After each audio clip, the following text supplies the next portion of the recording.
Azimio la Umoja coalition leaders have insisted that their 3-day demonstrations starting tomorrow is on as planned despite withdrawal of their personal security. Addressing the press today, NARC Kenya party leader Martha Karua reiterated that they will not be intimidated into calling off the protest. Karua said they have given adequate notices to the law enforcement agents and urged the police to ensure their protests are not infiltrated by criminals.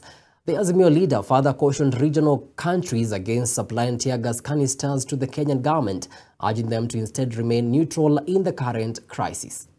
The government has entered into a public-private partnership with militia to cripple freedom of assembly and protests. The party further notes that the security withdrawal comes days after William Ruto promised kusafirisha Honorable Raila Odinga and President Uhuru Kenyatta. Indeed, we remain eternally grateful to Mr. Ruto for uttering those words. Out of the abundance of his heart, his mouth spoke. We further take note that although Kenya is not at war, all police and other security officers have been recalled from leave to deal with protesters.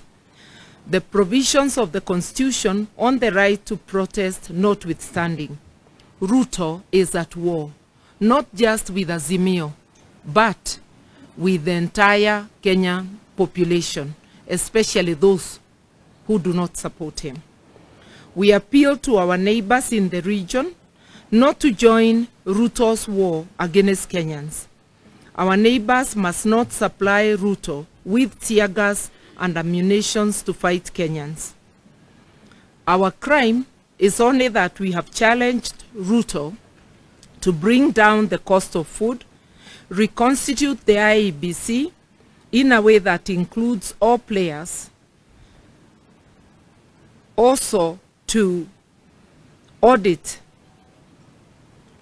the last year's presidential elections and to respect political parties. As leaders, we have reached the decision that we shall fear not those who kill the body, but are not able to kill the soul.